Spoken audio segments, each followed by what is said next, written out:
بسم اللہ الرحمن الرحیم۔ اور سمود کی طرف بھیجا ان کے بھائی صالح کو۔ صالح علیہ السلام نے کہا، اے قوم، بندگی کرو اللہ کی، کوئی نہیں صاحب تمہارا سوائے اس کے۔ صالح علیہ السلام نے قوم سمود کی دعوت کی، اے قوم، اقرار کرو کہ خدا ایک ہے، کوئی شریک اس کا نہیں۔ منکروں نے کہا کہ تمہاری پیغمبری کی کیا دلیل ہے؟ آپ نے کہا کہ ہود علیہ السلام کی قوم کو اللہ تعالیٰ نے بسبب بے ایمانی اور بت پرستی کے ہلاک کیا۔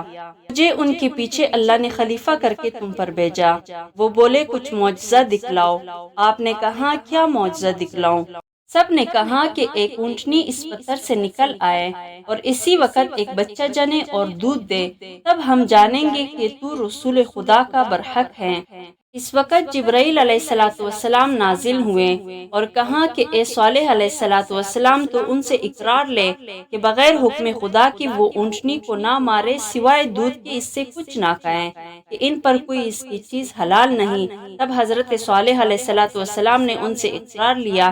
اس کے بعد حق تعالیٰ کا حکم ہوا کہ اے صالح علیہ السلام، تو دعا کر اور قدرت میری دیکھ، تجھ سے 4000 برس آگے ایک اونٹنی اس پتھر کے اندر میں نے پیدا کر رکھی ہے، تاکہ معجزہ تیرا ظاہر ہو اور دلیل تیری پیغمبری کی مضبوط ہو۔ بس صالح علیہ السلام نے خدا کی درگاہ میں دعا کی اور سب مومنوں نے آمین کہا۔ اتنے میں عجب ایک آواز اس پتھر سے نکلی، مان اس کے ایک اونٹنی نہایت خوبصورت اس پتھر کے درمیان سے نکل آئی کہ اس کے برابر سارے عالم میں دوسری نہ تھی، اور بعد ایک ساتھ ہی اس نے بچہ دیا اور اس میں تازی گھاس بھی نظر آئی جو اونٹنی نے کھائی تھی، اور خدا کے حکم سے فوراً ایک چشمہ اور چراگاہ پیدا ہوئی۔ اونٹنی اس میں چرنے لگی۔ اس قوم میں 7 قبیلے تھے، ساتوں قبیلے اس چاہ سے پانی پیتے تھے، کچھ کم نہ ہوتا تھا۔ ساربان اونٹنی کو اس چاہ پر لے گیا، اس نے سب پانی اس کا پی لیا۔ تب حضرت صالح علیہ السلام نے اس قوم سے کہا کہ تم دودھ دو کے پیو۔ بس ساتوں قبیلے اس سے دودھ دو کے گڑے اور مشکیں بھر بھر کے اپنے گھر لے جاتے تھے۔ اللہ تعالیٰ نے حضرت صالح علیہ السلام کو فرمایا، اپنے قوم سے کہہ دے کہ پانی اس چاہ کا ایک روز اونٹنی کا ہے جس دن دودھ دوہا جائے، اور ایک دن ان کا ہے جس دن دودھ نہ دوہا جائے، جیسے کہ باری تعالیٰ نے فرمایا، کہاں یہ اونٹنی ہے، اس کو پانی پینے کے ایک دن باری ہے اور تم کو باری ایک دن کی مقرر ہے، اور نہ چھیڑو اس کو بری طرح، پھر پکڑے تم کو آفت ایک بڑے دن کی۔ اللہ تعالیٰ کی قدرت سے اونٹنی پتھر سے پیدا ہو کر حضرت صالح علیہ السلام کی دعا سے چھٹی پھرتی تھی۔ جس جنگل میں چرنے جاتی تھی، سب مویشی بھاگ کر کنارے ہو جاتے، اور جس تالاب پر پانی پینے کو جاتی، سب مویشی وہاں سے بھاگتے۔ تب ایک دن یہ ٹھہرایا کہ ایک دن پانی پر وہ جائے اور ایک دن اور لوگوں کی مویشی جائے۔ حضرت صالح علیہ السلام نے قوم کو کہہ دیا کہ خبردار، یہ اونٹنی ہے اللہ کی، اس کو نہ چھیڑو اور آزار مت دو، ورنہ خدا تعالیٰ تم پر عذاب سخت بھیجے گا۔ بس وہ لوگ اونٹنی کو پیار کرتے تھے اور حفاظت سے رکھتے تھے، اور اس کے دودھ سے مکھن اور گھی جمع کر کے شہروں میں لے جا کر بیچتے اور اس سے فائدہ حاصل کرتے تھے۔ 10 آدمی اشراف اس قوم کی ان کی خدمت میں حاضر تھے۔ صالح علیہ السلام نے فرمایا، اے قوم، اس مہینے کے اندر جس کے گھر میں لڑکا پیدا ہوگا، اس سے قوم سب ہلاک و تباہ ہوگی۔ اتفاقاً ان 10 مرد کی عورتیں حاملہ تھیں، مرضی الہی سے اسی مہینے میں جنی۔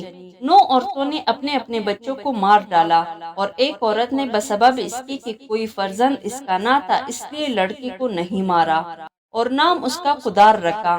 جب وہ لڑکا بالغ ہوا، شہزور نکلا، اور 9 عورتیں جنہوں نے اپنے فرزندوں کو مار ڈالا تھا پشیمان ہوئیں اور کہنے لگی کہ حضرت صالح علیہ السلام کی بات جھوٹی تھی۔ اسی سبب سے ایمان ان لوگوں کا حضرت صالح علیہ السلام سے اور ان کی ایک اونٹنی سے مبدل ہوا۔ ایک روز وہ قدار اور ایک اور شخص کے نام اس کا مصدع تھا، اس کے ساتھ مل کر اور ہر ایک قبیلے سے ایک شخص نے باہم متفق ہو کر اور شراب پی کر اونٹنی کو مار ڈالنے کی صلاح کی، اور کہا کہ پانی پینے کے لیے جب کنویں کے کنارے پر جائے گی، اسی وقت مار ڈالیں گے۔ مصداق اس آیت کی، عورتیں اس شہر میں 9 شخص خرابی کرتے ملک میں اور نہ سنوارتے۔ دوسرے روز اونٹنی نے پانی پینے کے لیے سر جھکایا خدار بن سالف مردود نے آ کر اس کی گردن پر تیر مار کر زخمی کیا۔ اونٹنی نے اس پر حملہ کیا، سب بھاگے۔ مصدع نے پیچھے سے آ کر اس کے پاؤں میں تلوار ماری اور اونٹنی گر پڑی اور بچہ اپنی ماں کا یہ حال دیکھ کر بھاگا۔ سب مردوں نے اس کا پیچھا کیا، نہ پایا۔ جس پتھر سے ماں اس کی نکلی تھی اس کے اندر جا گھسا۔ سعید بن منیب رحمۃ اللہ علیہ روایت کرتے ہیں کہ قوم صالح کہ شراب نہ پیتی تو ہرگز اونٹنی کو نہ مارتی۔ یہ گناہ کبیرہ شراب پینے سے ہوا، اور حدیث میں آیا ہے کہ الخمر الخبائث یعنی شراب برائیوں کا جڑ ہے۔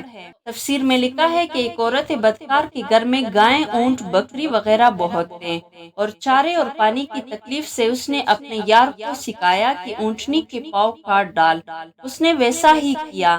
اس کے 3 دن بعد ان پر عذاب علیم آیا۔ جب حضرت صالح علیہ السلام نے خبر پائی تب ان سے کہا، جیسے کہ اللہ تعالیٰ کا قول ہے، پھر اس کے پاؤں کاٹ ڈالے تب کہاں، فائدہ اٹھاؤ اپنے گھر میں 3 دن، یہ وعدہ جھوٹا نہ ہوگا۔ حضرت صالح علیہ السلام نے کافروں کو کہا، حیات تمہاری 3 دن کی سوائے باقی نہیں ہے۔ وہ بولے، اس کی کیا علامت ہے؟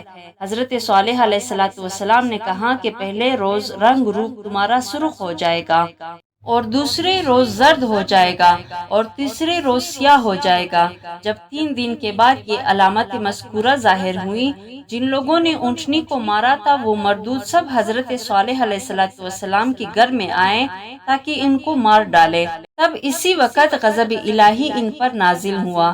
تب حضرت جبرائیل علیہ السلام آئے اور دیواریں گھر کی ہلا دی، وہ کافر سب خاک میں مل گئے۔ حضرت ابن عباس رضی اللہ تعالیٰ عنہ نے روایت کیا ہے کہ ان 7 قبیلوں نے حضرت صالح علیہ السلام سے پوچھا کہ کس طرح سے ہم ہلاک ہوں گے؟ آپ نے فرمایا کہ ایک ہی آواز سے جبریل علیہ السلام کی خاک میں مل جاؤ گے۔ تو اسی وقت اس قوم نے ایک شاہ عظیم کود کر اور لڑکے بالوں کو اس میں رکھ دیا اور کانوں میں روئی دی، اور پارچے کو پاس کر کے سر پر ڈالے تاکہ آواز نہ سن سکے اور عذاب سے اس کی نجات پائے۔ یہ تدبیر کر کے سب اس کے اندر جا رہے ہیں۔ اس کے بعد اسی فرشتے نے جا کر ایک ہی آواز سے 7 قبیلوں کو فی النار و سقر کیا۔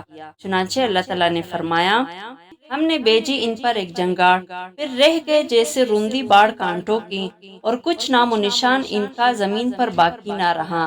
اس کے بعد صالح علیہ السلام ملک شام میں گئے، اب جس کو شہر ستان کہتے ہیں، وہاں جا کر مسکن کیا۔ بعد مدت کے انتقال فرمایا اور مسجد جامع کی ہنی طرف مدفون ہوئے، اور سب مومن وہاں جا کر بسے۔